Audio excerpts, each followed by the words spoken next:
right, so the last conversation we had, still about things of time to change your mind. We had number one is responsibility. Number two, we shouldn't care so much of what other people think about us. Number three, that we are impulsive and reactive.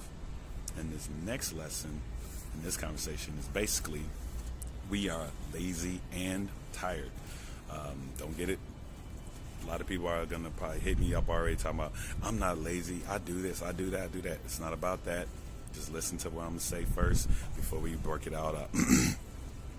The other big problem that prevents us from achieving what we want and the things that causes a lot of unhappiness is the fact that we are lazy. We have a lazy mentality. Human nature is lazy. Just be honest about it. It is what it is. We want to take the easy way out. We want things easier. And that's what we have designed now. We have made our lives so much more easier that we don't get things together like we should. So most of us know what we should be doing, but we lack the effort to do it. And that's one of the things that people just don't understand. We lack the effort. We can do it. We just, I don't want to do it. I'll do it tomorrow, or I'll do this, or I'll pick up my phone and do it real quick, or stuff like that. We just try to take the easy way out. But given a choice, we will always take the easier route. And that's what we do. So in short term, this is great. It's great that we, whatever, in the short term, those things are good, that we can do it easier, that we do it that way. It means you get to spend more time on the couch with a bag of chips, chilling, watching your favorite reality TV show. But in the long run, what it means is that you lack the stimulus for growth. And guess what? Growth is perhaps the most important thing we need to be happy. So as long as you are growing, and you can kind of put this into a little test if you want. When you don't do anything, you're not happy, you're bored, and this, that, and that. But if you are stimulating, like reading a good book, stimulating your mind, anytime you're stimulating something, you're growing, and that growth is coming, stimulating muscles or growth or fat. Something is about that pleasure center, that those dopamine, that chemical is released. And when it's released, you start feeling happy, you feel better about yourself. So don't get it twisted. It is what it is. It's just part of the deal. And because you are never still and stable, if you're not going forward, you're going backwards. And if you're not growing, you're regressing. So it's a back and forth thing. We understand this. We all do it. I go through it too as myself. We go through it, but you're always trying to move forward. You're always trying to grow, trying to be better and stuff like that. If you don't exercise, like I love to exercise, as you can tell, if you don't exercise, your muscles go to atrophy. And that means they go to nothing. But likewise, if you don't use your brain, and if you don't challenge your mind, then your brain physically shrinks. Scientific, it physically shrinks. So worse, you unlearn how to apply effort. You always hear about people with that motivation stuff. You have to give effort into what you're doing. Because if you're not doing the effort part, I can't do it for you. Do it for yourself. No one can do things for you. You have to do it yourself. And that's the effort that you put into it. What you put in is what you get out.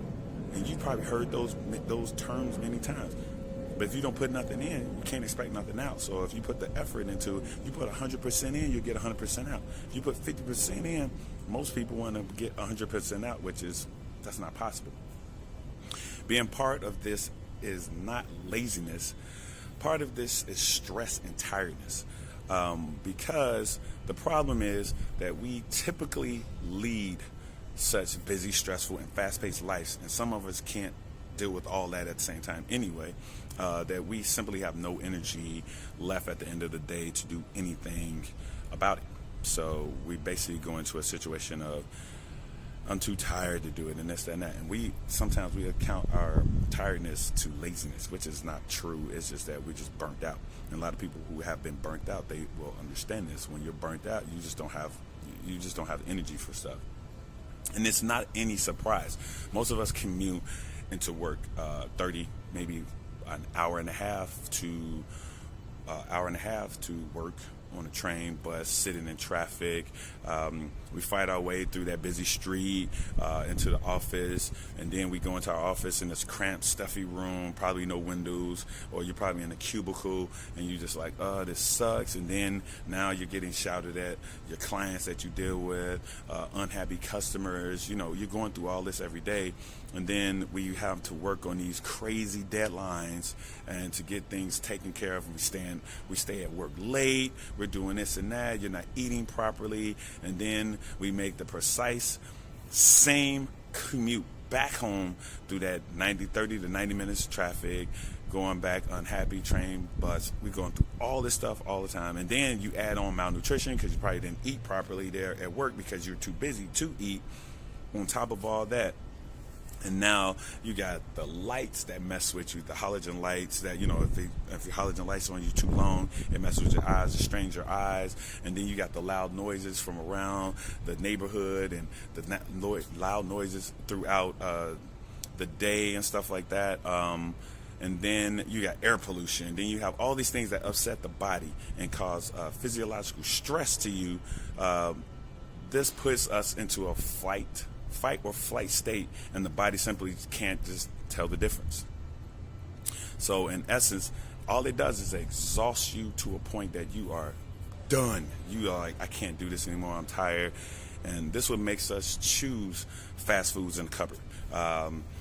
Just trying to get some energy. Let me skip that workout. Let me just do other things besides what I should be doing. It's also what causes us to argue with our loved ones. It's also what causes us to not want to spend time with our kids because they're loud, they're tired, and they want to run around. You like, I just want to sit down. These are the things that really get to us, and this what makes that tiredness and that laziness come upon us. And it's not even time. That's the issue. That's the issue here. So much as energy, it's the physiological energy. Is that it's a finite resource. It's not infinite. Our psychological energy is not a finite resource. It's just not infinite. We get tired. We break down. We will get tired at some point, and that's what one of the things is that we have to really understand that. So again, I'll repeat that again. It's not even time that's the issue here. It's so much as energy. It's the psychological energy that is finite, and we have to understand that it is finite, and we have to find a way to keep going forward and doing things like that. So first thing you need to do is to start by buying yourself some energy. Not buying yourself time, buying yourself some energy. That means looking into easier ways to get to work. Means looking into swapping to an easier job, maybe an easier job or something like that. Maybe it means finding space in your life so that you can stop reacting and being in a fight or flight situation, but be in a more responsive situation. So you don't have to be in that bad, stressful level all the time. They can come from being proactive and by making your own way to your own inspiring path. Those are the things that we need to do right there. So moving forward, this isn't even all of it. This is just part of our deal. I haven't even touched on how how people get stuck in their heads. And that's going to be more conversations we have about how we are anxious, how worried we are about things that don't matter, how we're ungrateful, and how we don't actually know what we want sometimes. But these are the things I can help, and we can help each other, and need to fix it if we're going to get the most out of our lives again. So I have a little challenge for you.